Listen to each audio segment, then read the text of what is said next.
आपका सपना सिर्फ उन अधिकारों को और उन हकों को देने का था। मुझे लगता है कि बाबा साहब का सपना इससे कहीं बड़ा है और अभी तक हम इसको जान भी नहीं सके हैं। और इसीलिए माफ करना इस बात को कहने के लिए कि सिर्फ मंचों पे रटे जा रहे हैं कि शिक्षित बनो, संगठित बनो, संघर्ष करो और संविधान को बचाने की बात कर रहे हैं। आज के दौर में बात सही लगती है, आज के दौर में ये बात सही है कि हमें शिक्षा की जरूरत है, संगठित होने की जरूरत है, संघर्ष करने की जरूरत है और संविधान बचाने की जरूरत है। लेकिन अगर हम लोग आज बात करें कि मिशन क्या है बाबा साहब के, जब हम जन्मदिन मना रहे हैं, जन्मोत्सव मना रहे हैं, तो क्या मिशन है, जब हम इस पे बात करेंगे तो बाबा साहब का एक बहुत बृहद मिशन है, बहुत बड़ा मिशन है। बाबा साहब ने न जाने कितनी किताबें लिखी।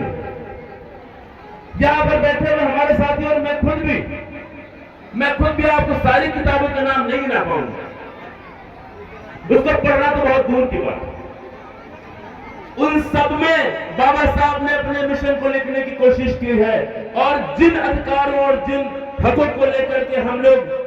आनंदित हो रहे हैं, बहुत आनंद कर रहे हैं, बड़ा मजा आ रहा है कि इन हकों को मिल गए हैं।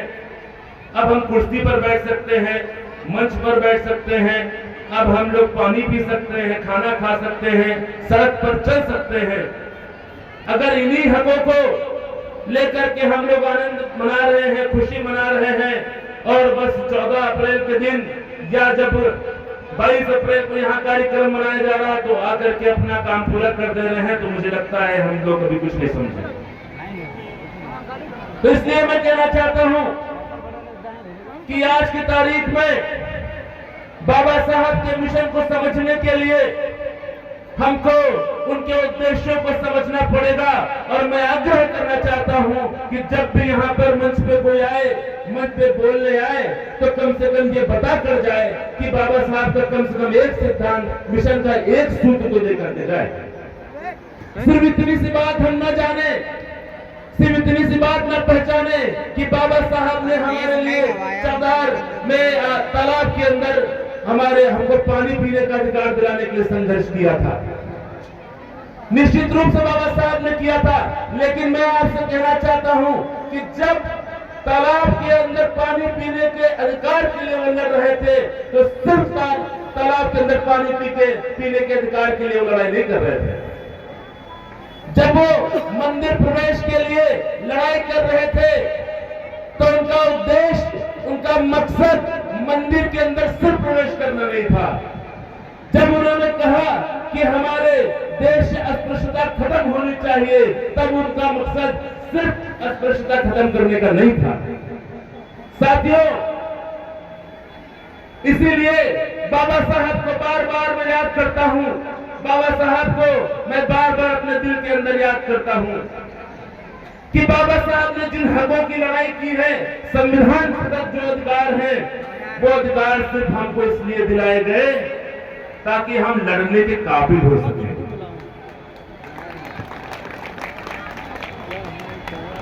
लेकिन बाबा साहब ने जो सपना देखा था कि इन अधिकारों को देकर के मैं जा रहा हूं तो हमारे लोग लड़ने के काबिल बनेंगे इन अधिकारों से। हालांकि मैं देखता हूं कि उसमें भी बहुत सारी सेंध है, उसमें भी बहुत सारा षड्यंत्र है कि हम लड़ने के भी काबिल नहीं हो पाए। जो लोग शिक्षित हो गए वो बड़े शहरों में जाकर बस गए और संगठन के नाम पे सिर्फ कुछ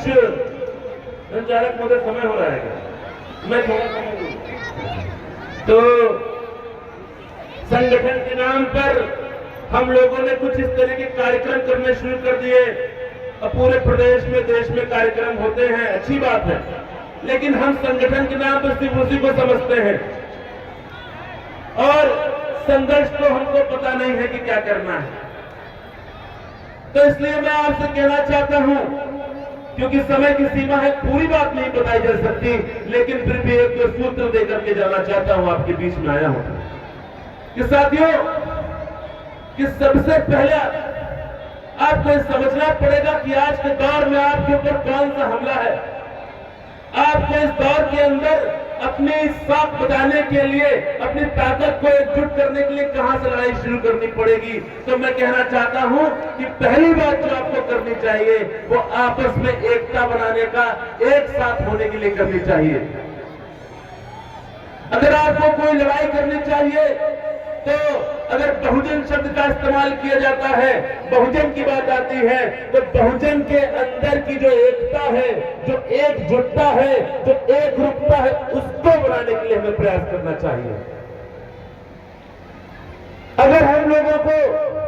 प्रयास करना है तो शिक्षा पर जो हमला हो रहा है उसको समझते हुए प्रयास करना चाहिए, और शिक्षा पे कई तरीके से हमला हो रहा है। इस बात को मैं कहना चाहता हूं आपसे। एक तो शिक्षा दी नहीं जाएगी, दूसरे शिक्षा अगर आप लेने पहुंच गए तो बहुत भारी मात्रा में आपसे फीस ली जाएगी, लाखों रुपए आपसे उगाही की जाएगी, वैसे में आपके बच्चे पढ़ नहीं पाएंगे। और अगर एक दो पढ़ गए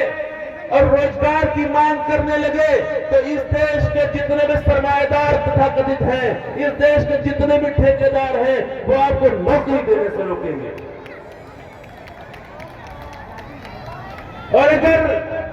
नौकरी के अंदर बाबा साहब ने जिस अधिकार को दिया था कि उस अधिकार का इस्तेमाल करके हम लोग सरकारी नौकरियों में आएंगे, आरक्षण का, उसके ऊपर भी आपका उसको तोड़ने मरोड़ने का काम किया जाएगा।